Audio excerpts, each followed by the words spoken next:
Homeland 3 BHK premium gated community apartments at Balanagar near Kukatpalli Y Junction. Visit the site today and book your dream home.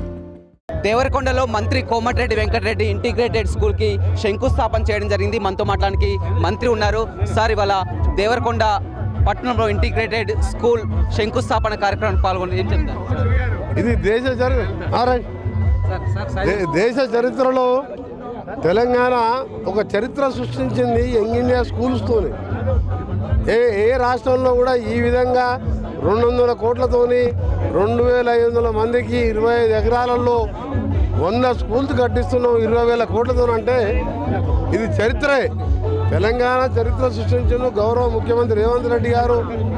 ఆయన స్వయంగా విద్యాశాఖ మంత్రిగా మా అందరితో మాట్లాడి మనం విద్యతోనే అభివృద్ధి సాధ్యం, విద్యతోనే ఆ కుటుంబం కానీ ఆ గ్రామం కానీ ఆ రాష్ట్రం కానీ అభివృద్ధి చెందాలంటే దీని కావాలని చెప్పి ప్రభుత్వం రాగానే కొత్తగా టీచర్లను నియమించడం, డిఎస్సి ద్వారా కొత్త టీచర్లకు నియామకాలు చేయడం, ఆ తర్వాత వెంటనే 20,000 కోట్లతోని ఇలా మారుమూల ప్రాంతంలో దేవరకొండ లాంటి ప్రాంతంలో కూడా 2,500 మందికి ఒకటే కాంప్లెక్స్లో కుల మతాలకి ఇలా ఎస్సీ ఎస్టీ బీసీ ఓసీ చిన్నప్పటికెళ్ళే ఆ మనసులో అందరం కలిసి ఉండాలి భావన తీసుకురావాలని ఆలోచనతో చేపట్టిన ఇది మహత్తర కార్యక్రమం.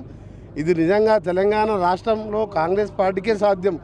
దేశ చరిత్రలో ఏ రాష్ట్రంలో ఎన్ని చెప్పినా ఇలాంటి కార్యక్రమాలు చేయలేదు. ఒకవైపు మళ్ళీ పబ్లిక్ స్కూల్స్ తీసుకొస్తున్నాం, బస్సులు పెట్టి విద్యార్థులను తీసుకొచ్చి మళ్ళీ డ్రాప్ చేసి డే స్కాలర్స్ కోసం, ఇది హాస్టల్స్ కోసం. పక్కకే కస్తూర్బా స్కూల్స్ ఉన్నది. ఇదే దేవరకొండలో 5 కస్తూర్బా స్కూళ్ళు, 5 మోడల్ స్కూల్ 5 మండలాల్లో కట్టిన గతంలో కాంగ్రెస్ ప్రభుత్వం. దేవరకొండ ఎమ్మెల్యే బాలునాయక్ ఇంకా సొరంగ మార్గం మీరు చూసినారు.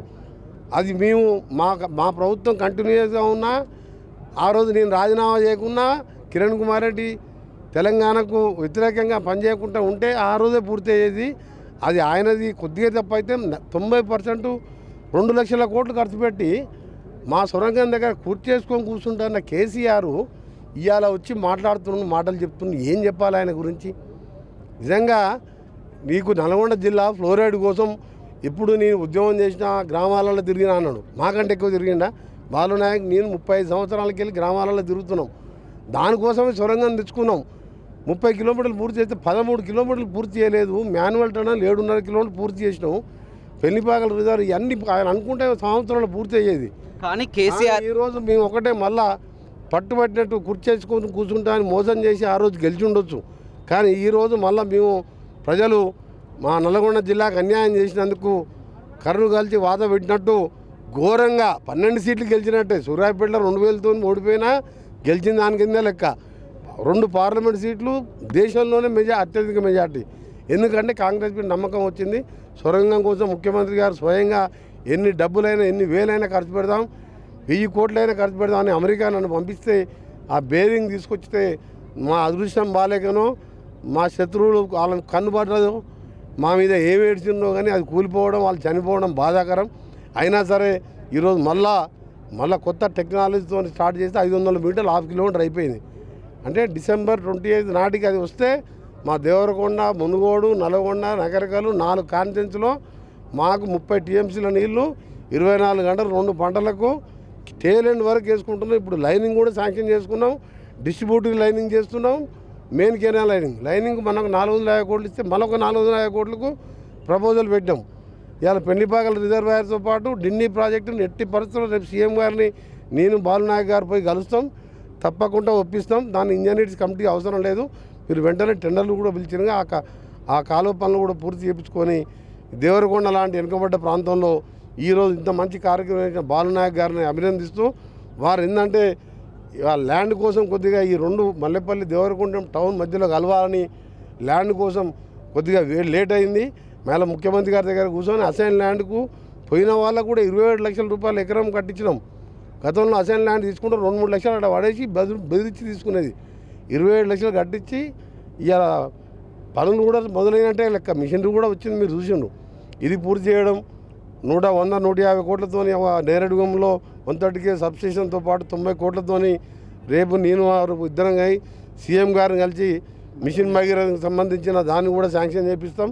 దాంతోపాటు మన 12 కాన్స్టిట్యూన్సీలతో పాటు తెలంగాణ అభివృద్ధి లక్ష్యంగా పనిచేయడం.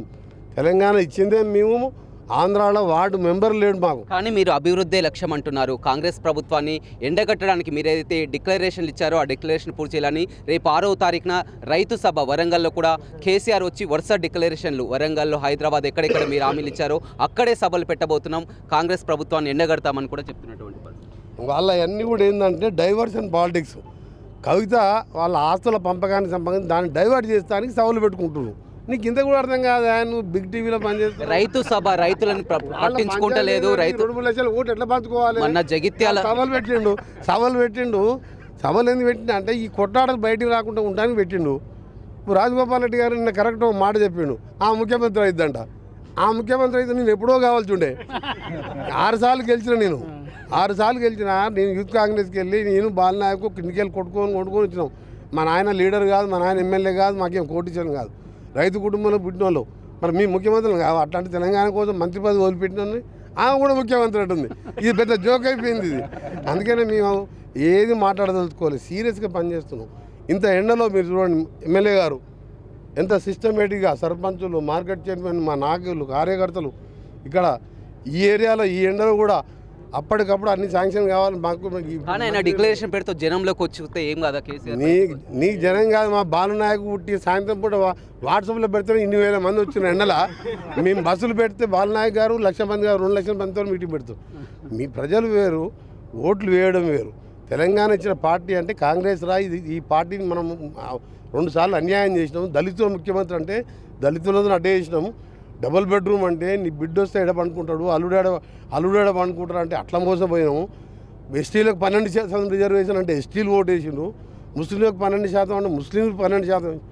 మేము అట్లా మేము 20 ఇంటిగ్రేటెడ్ స్కూల్ కడతామని చెప్పినామా? మేము 20,000 పెడితే స్కూల్ కడతామని చెప్పినామా? చెప్పలే. చెప్పకుండా చెప్పి చూస్తున్నాం. కేసీఆర్ కూడా ఎన్నో గురుకులాలు కట్టారు, రెసిడెన్షియల్ కట్టిన మన నా ఎమ్మంటే దేవరకొండకు రా, నల్గొండకు రా, తిప్పర్తికి రా. 250 రూపాయలు 400 మంది 20 రూములలో బాత్రూమ్ కోసం చెప్పులు పెట్టి లైన్ పెట్టి పిల్లల్ని చూస్తే ఏడుపు వస్తుంది. మన పెద్ద ఊరిలో ఒక ఎస్టీ హాస్టల్ చూసి బాధ అనిపించి అక్కడ ఆఫీసర్లు ప్రజలు చెప్తే 40 లక్షలు పెట్టి నా కోమటిరెడ్డి ప్రతీక్ ఫౌండేషన్ మీద పెద్ద హాస్టల్ 40 లక్షలు పెట్టి రిపేర్ చేయించిన. ఇవాళ ఎస్టీ హాస్టల్ మీరు పెద్ద ఊర్లో పోయి చూసిన కార్పొరేట్ స్టైల్లో చేసిన. మరి ఎందుకు చేయలే? 10 ఏళ్ళకి వెళ్ళి ఆంధ్రోడు చేయకపోయా. తెలంగాణ వచ్చిన 10 ఏళ్ళల్లో 6.5 లక్షల కోట్లు అప్పు చేస్తుంది. ఇవాళ మేము అప్పు చేసి ఏం చేస్తున్నాం? స్కూల్ కడుతున్నాం, కేజీబీవీ స్కూల్ కడుతున్నాం, పబ్లిక్ స్కూల్ కడుతున్నాం. ఆయనలాగా చిల్లర మల్లర చేసి మొత్తం ఇవాళ 1,000 కోట్లకు పోయి దాన్ని పంచుకుంటానికి కొట్టుకుంటానికి వరంగల్ పెట్టుకో, ఏంటని పెట్టుకో, మాకేం సంబంధం? సార్, ఇందాక కలెక్టర్తో కూడా మీరు మాట్లాడడం జరిగింది. ఐకేపీ సెంటర్లో ధాన్యం విషయంలో, రైతుల విషయంలో కూడా కలెక్టర్ కూడా చెప్పడం జరిగింది. నీ ధాన్యం విషయంలో కొద్దిగా రైస్ మిల్లు బ్లాక్ లిస్ట్లో ఉన్నాడు, కొద్దిగా తాళ్ళు ఉందని చెప్పి దాని ఆలస్యమైంది. అయినా కానీ 50% పైన పూర్తి చేసినాం. ఆఫీసర్లు మేము రాత్రి బౌలు పనిచేస్తున్నాం. ఈ ఏరియాలో మొక్కజొన్న ఈ పంటలు ఇక్కడ నీళ్ళు లేవు కాబట్టి రేపు ఫ్యూచర్లో సొరంగము, పెళ్లి పక్కల ఇవన్నీ పూర్తి అయితే ఎంత పచ్చగా మారిపోతుంది. ఇప్పుడు మా దగ్గర ఏం మార్పు నీళ్ళు వస్తున్నాయి కాబట్టి 50% రాత్రి బౌలు ఆఫీసర్లు పనిచేస్తున్నాం. ఒకరు వస్తే రైస్ మిల్ బంద్ ఉంటే ట్రాన్స్పోర్టర్ లారీలు దొరుకుతలేవు. అందుకని ట్రాక్టర్ల ద్వారా సీజ్ అయిన మిల్ల కూడా ధాన్యం వేయమని చెప్పి వారం రోజుల్లో ఖాళీ చేయమని చెప్పి కలెక్టర్ గారికి ఆదేశాలు ఇచ్చిన. ఆ సీజ్ అయిన 6 మిల్లు కూడా ఓపెన్ చేస్తున్నాం. జిల్లాలో ఉత్తమ్ కుమార్ రెడ్డి గారు కూడా ఒకవైపు సివిల్ సప్లై మినిస్టర్గా ప్రాజెక్టుల కోసం ఆయన అన్ని కూడా ఏర్పాట్లు చేస్తున్నాం. ఏదేమున్నా తెలంగాణలో నల్గొండ నెంబర్ 1 అయితే దేశంలో తెలంగాణ నెంబర్ 1 చేయాలనే ఇవాళ యంగ్ ఇండియా ఇంటిగ్రేటెడ్ స్కూల్ ఇందిరామల్లి 5 లక్షల రూపాయల ఇల్లు ఏ తండకన్నా పోయిరా 10 ఇల్లు కనబడతాయి. నువ్వు దేశం మొత్తం ఏ రాష్ట్రంలో పోయిరా నీకు స్పెషల్ ఫ్లైట్ ఇప్పిస్తా. నీకు కేసీఆర్కు మీకు అందరూ స్పెషల్ ఫ్లైట్ ఇప్పిస్తా. 5 లక్షలతో ఇల్లు ఏడన్నా కడతారా? 5 లక్షలు పెట్టి ఇల్లు కడతారా? మామూలు రైతే 5 లక్షలతో కట్టుకుంటున్నాడు. ఇలా మేము 5 లక్షలు పెట్టి ఇల్లు కట్టించుకుంటే ఊరికి పోతే 25 ఇల్లు గృహప్రవేశం చేస్తే మనిషికి 25,000 ఇచ్చిన. కొత్త పట్టుబట్టలు పెట్టిన వాళ్ళకు పట్టుబట్టలు పెట్టి నేను ఇచ్చిన. ఇవాళ నేను ఇక్కడ దేవరకొండలో కూడా రేపు గృహప్రవేశాలు అయితే మా ఎమ్మెల్యే గారు ఆహ్వానం పిలవగానే వచ్చి వాళ్ళందరూ కూడా ప్రతి ఇంటికి 20,000 ఇచ్చి 20 ఏళ్ళు చేపిస్తే ఆ ఇంటికి 20,000 రూపాయలు బట్టలకు కొత్త బట్టలకు ఇచ్చి ఆ ఇంటికి మా దావత్ చేసుకునే విధంగా. ఎందుకంటే మాకు సంతోషం ఏంటంటే పేదోడు నవ్వాలి, పేదోడు కళ్ళల్లో నీళ్ళు ఇస్తే మా కళ్ళల్లో నీళ్ళు వస్తాయి. అందుకనే తెలంగాణ ఇచ్చింది. ఆంధ్రప్రదేశ్లో మొత్తం ఘోరం, ఏ రాష్ట్రమైనా ఉన్నది. ఒక నా ఆంధ్రప్రదేశ్లో వార్డు మెంబర్ కూడా లేడంటే మాకు ఒక్క వార్డు మెంబర్ లేడు. రెండవసారి మీరు చూడండి, రెండోసారి ముఖ్యమంత్రి అయిన తర్వాత 3 నెలలకు ఎలక్షన్ అయితే నన్ను, ఉత్తమ్ కుమార్ రెడ్డి, రేవంత్ రెడ్డి గారిని, బాలు నాయక్ లాంటి వాళ్ళ నాయకులు 3 ఎంపీలను గెలిపించారు. ఇవాళ మాకు ఆంధ్రప్రదేశ్లో ఒక వార్డు మెంబర్ లేడు. బాధ ఉంది మనసులో, అయ్యో పార్టీ పాయని, కానీ సంతోషం ఉంది తెలంగాణ వచ్చిందని. కానీ ఆ సంతోషం పోయిన 10 ఏళ్ళలో మనం చూసినాక ఏం తెలంగాణ ఆయన ఇంతమంది పిల్లలు సాధించితే మా పార్టీ అక్కడ పోయినా సరే మేము తెలంగాణ బాగుపడతా అంటే ఏమి ఇచ్చిండు? 8 లక్షల కోట్లు అప్పిచ్చిండు. ఇవాళ ఇల్లు కడుతున్నా, ఈ స్కూల్ కడుతున్నా, ఈ ఎండ లేదు, ఏం లేదు, కొంచెం బాధ సంతోషం అనిపిస్తున్నది. కనీసం 10 ఏళ్ళు వెనకబడ్డా మళ్ళీ సొరంగం పూర్తి చేసుకుంటున్నాం, పెళ్లిపాకలతో పాటు అన్నీ చేసుకుంటాం. మళ్ళీ వస్తా సార్ కాంగ్రెస్ ప్రభుత్వం మళ్ళీ ఇంకేం డౌట్ కేసీఆర్ రాదు అనేసి మొత్తం కూడా అయిపోయింది, ఇక కాంగ్రెస్ పని అయిపోయిందని. కేసీఆర్ అయిపోయిందని కాదు, వాళ్ళ ఫస్ట్ కవిత దానికి ఆయన గతంలో మనిషి ఇప్పుడు మరో మనిషి అని వాళ్ళు చెప్పింది కదా. వాళ్ళ మీరు డైవర్ట్ చేస్తున్న వాళ్ళంతా పాలిటిక్స్, వాళ్ళు ఇంటర్నల్గా చాలా ఇష్యూ ఉన్నాయి. మేము దాని గురించి మేము కామెంట్ చేయం. కొట్టుకొని తనుకొని ఆస్తులు పంచుకుంటారో, కోర్టుకు పోతారో బోరి అది పోనీగా నేను ఫస్ట్కి వెళ్ళే చెప్తున్నా. అది 5-6 ముక్కలు ఇద్దని నేను మినిస్టర్ అనే కొత్తలో చెప్పిన. కాంగ్రెస్ పార్టీ ఇంకా 15 ఏళ్ళు ఉంటుంది అధికారంలో, 15 ఏళ్ళు అధికారంలో ఉంటుంది, 20 ఏళ్ళ నుండి అధికారం ఉంటుంది. ప్రజలలో ఏన్నో దగ్గర మానవత్వం, మంచికి మానవత్వం ఏంటంటే తెలంగాణలో అంటే ఇంటికి రాగానే మనం చెప్పిన నీళ్ళు ఇస్తాం కాళ్ళు కడుక్కోమని. ఇలా తెలంగాణ ఇచ్చిన కాంగ్రెస్ పార్టీకి అన్యాయం చేసినాం రా 10 ఏళ్ళు అని చెప్పి ఆ గుండెలో ఆ బాధ ఉన్నది. మాకు మళ్ళా ఓటేస్తారు.